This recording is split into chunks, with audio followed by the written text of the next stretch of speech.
Our sportsNOLA.com trivia question of the evening. The Saints allowed that blocked field goal for a touchdown in the loss to the Giants. When was the last time the Saints blocked a field goal and returned it for a touchdown? Do you know? I've got it.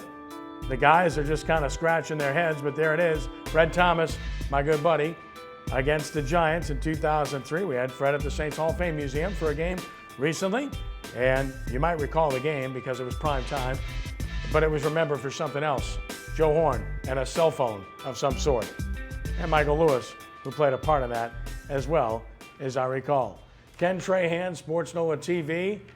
It is time now for our hot seat segment where we place Brian Alley Walsh on the hot seat with the hot topic of the day. It doesn't get much hotter than this because it might burn your fingers if you touch the keys. Should college and high school athletes be allowed to be on social media? Simple as that. Brian, the floor is yours. Thank you, Dr. Trahan, as always. This is a great topic. I love this topic. Because what it does is it brings into play here a little parenting kind of issue, in my opinion. There's two ways to rule on this. Deep down in my gut, okay, I think that they should ban.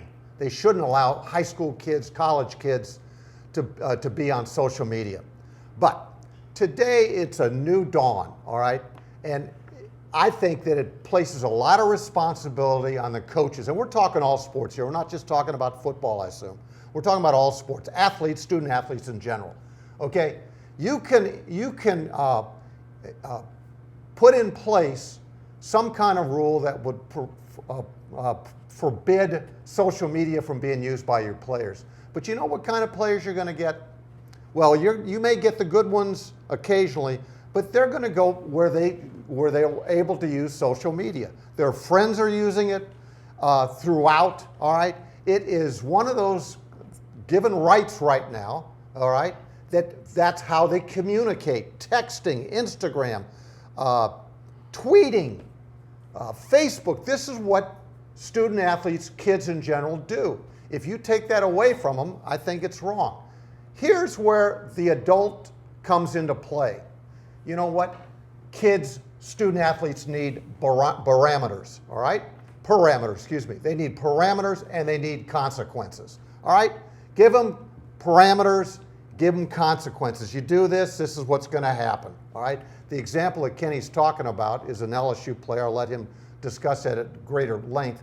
But you tell this kid that this is not allowable, and if he does it, you penalize him. You do some kind of punishment. There is a consequence for every action. Sean Payton said it best a couple years back, and this happens even in the professional ranks. Guys get on there and use these things as press conferences. They're mini press conferences, and you can't do that. So if adults, the supervisors, do a better job, okay, I think that you can get this into control. Think about it. You know, the times that we're talking about, there's very few of all the social messaging that's going on right now.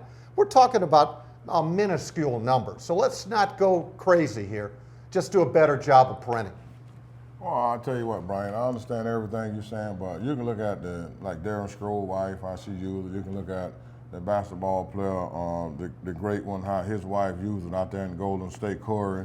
I mean, now it got to the point where anybody who can get on social media and can say what they want to say, it can be hard to, just control everyone who does it. So what you got to do is have people to come into your program and talk to these kids, and now go from there. I mean, a lot of them, they don't have nobody to come in and talk to them. A lot of times you have to come in, just like what the NFL try to do to every player before you come in the NFL now. They try to have people to go into them like me, to have a conversation with them and let the guys know, what to look for, what's going on and what's ahead of you. So, until you get to that point, a lot of people are going to do, things that just don't make no sense to you. And that's the only way you can do it. Try to have somebody come in and talk to these. Well, you got to, again, you need to go back and teach them the etiquette of how you can use social media. You tell student athletes to do this. If you feel like writing something, take a deep breath, count to 10, and think, is this something that I would want my parents to see out? This is a billboard when student athletes put this information out there for the world to see. And there's also a simple blocking mechanism. If you don't want people to see it, they're not going to see it, okay? So just get smart.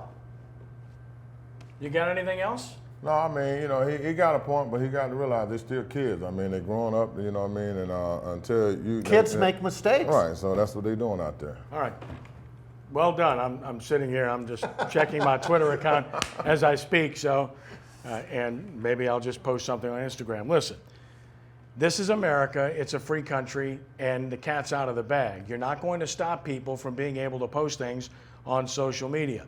I know on the high school level, it's a real concern because high school kids, and they are kids, aren't as mature as, say, a 20-year-old in college. And sometimes they'll put things out there that aren't reflective of somebody that's responsible. And more importantly, they say things that could embarrass the institution for which they attend.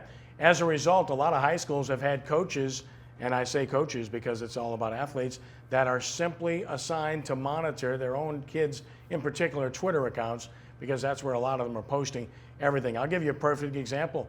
Ricky's son. I follow Ricky's son on Twitter. I see what he's done. I follow everybody that I can on Twitter, and I see things that sometimes I would think Ricky probably wouldn't think the greatest things to tweet. They're not terrible.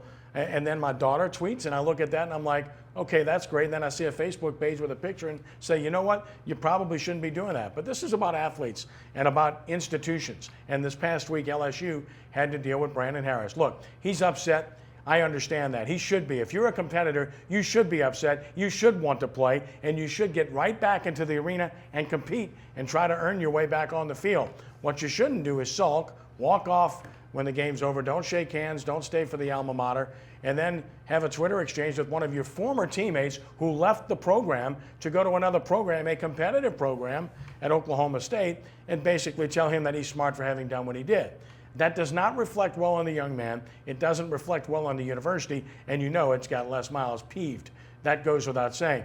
So the question is, how do you manage this? Well, each institution, unfortunately, has to assign someone to it, to monitor it, to take care of it.